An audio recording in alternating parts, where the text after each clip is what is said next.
मैं रिया हूँ। आज मेरी उम्र 82 साल है, लेकिन जब मैं आंखें बंद करती हूँ तो खुद को अभी भी वही 22 साल की लड़की महसूस होती हूँ।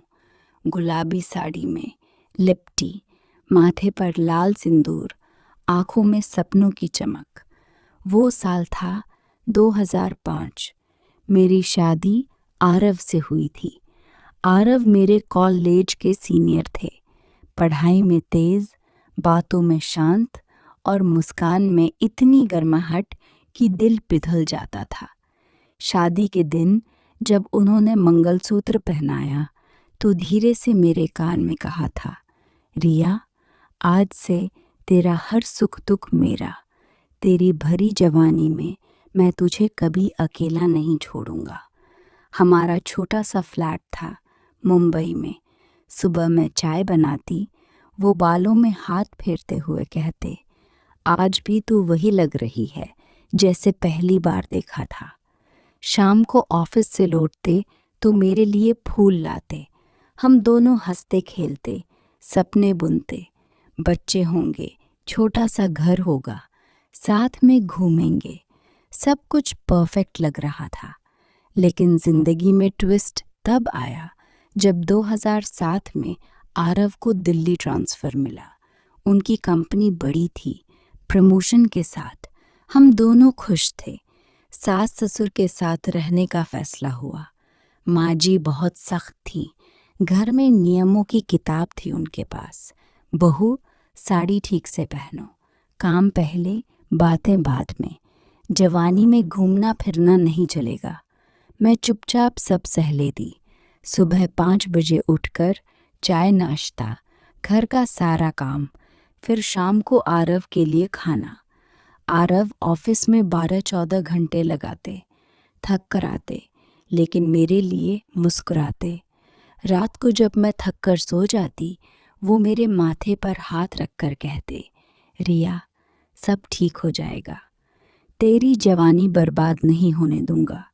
2010 आया। आरव का फ़ोन आया ऑफिस से, रिया, मुझे 2 साल के लिए अमेरिका जाना पड़ रहा है। कंपनी का बड़ा प्रोजेक्ट है। अगर ये सफल हुआ तो हमारी ज़िंदगी बदल जाएगी।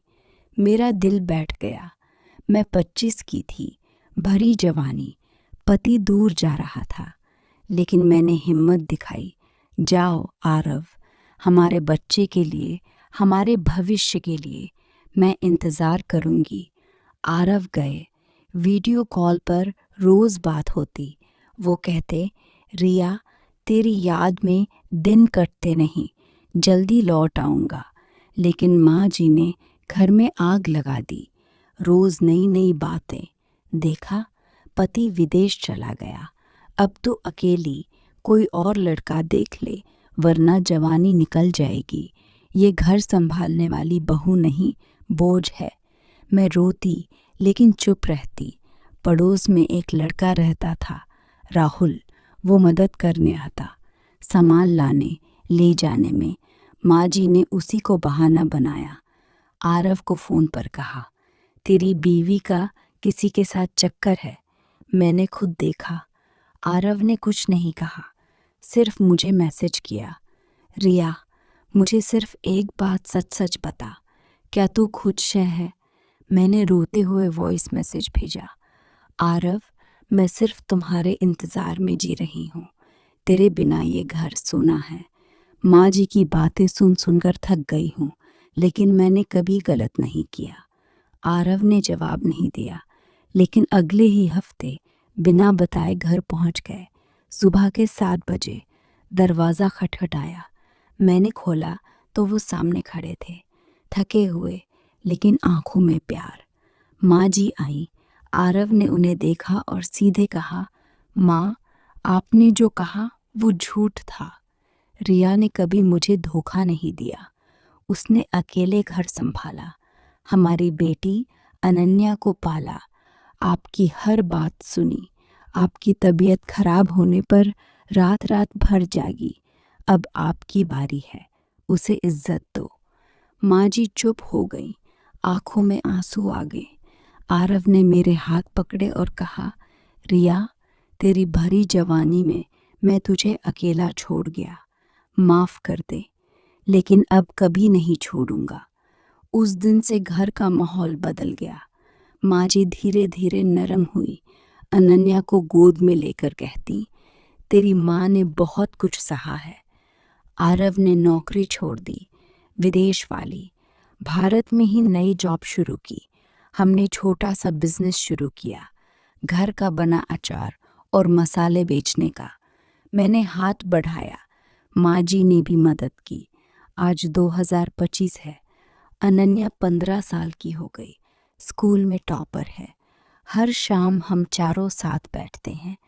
आरव अब भी मेरे बालों में हाथ फेरते हैं और कहते हैं, रिया, तू आज भी उतनी ही खूबसूरत है जितनी 2005 में थी।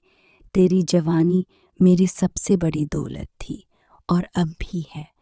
माँ जी मुस्कुराती हैं और कहती हैं, बहू, तेरा पति सच में सोना है। मैंने गलती की थी, माफ़ कर दे।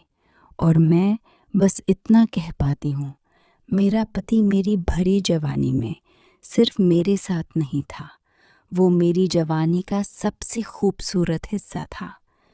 समय बीतता गया। आज साल 2026 है। अनन्या अब 18 साल की हो चुकी है। पढ़ाई में तेज, सपनों में ऊंची उड़ान।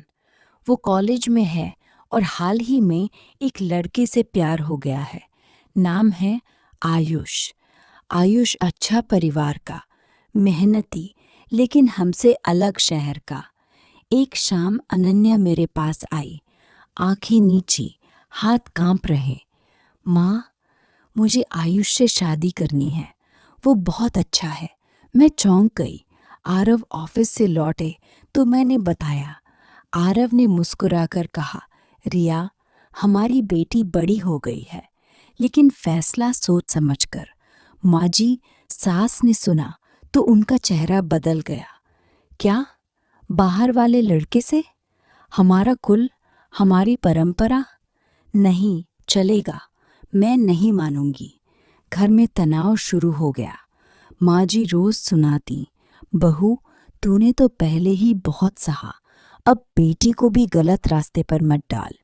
अनन्या रोती, रात को मेरे पास आकर कहती, माँ, आयुष मेरे सपनों को समझता है, वो मुझे कभी दुख नहीं देगा, प्लीज़ माँ। मैं बीच में फंस गई। एक तरफ बेटी का प्यार, दूसरी तरफ माँ जी की परंपराएं।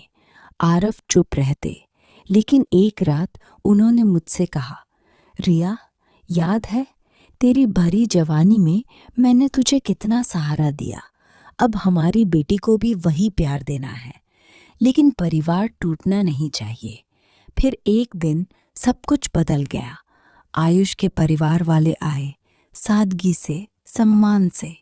उन्होंने माँ जी से बात की।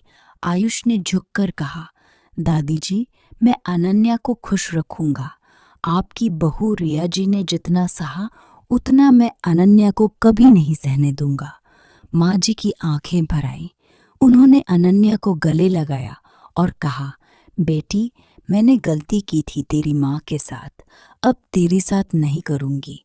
जा, खुश रहे, लेकिन घर मत भूलना। शादी का दिन आया। छोटी सी, सादगी भरी अनन्या लहंगे में खूबसूरत लग रही थी। आरव ने मेरे हाथ पकड़े और कहा, रिया, देख, हमारी बेटी खुश है। तेरी भरी जवानी के बाद अब बेटी की जवानी भी संभल रही है। मैं रो पड़ी, खुशी के आंसू। माँ जी ने मेरे कंधे पर हाथ रखा और धीरे से कहा, बहू, तूने सब संभाला। आज मैं कहती हूँ, तू मेरी बेटी है। शादी के बाद अनन्या और आयुष गए, लेकिन हर हफ्ते फ़ोन आता। माँ जी अब अनन्या से वीडियो कॉल पर बात करती, बेटी, खाना अच्छा बनाती है ना? और मैं बस इतना सोचती हूँ, मेरा पति मेरी भरी जवानी में सिर्फ मेरे साथ नहीं था, वो मेरी पूरी जिंदगी का सबसे मजबूत सहारा था। और आज हमारा परिवार और भी मजबूत हो गया है।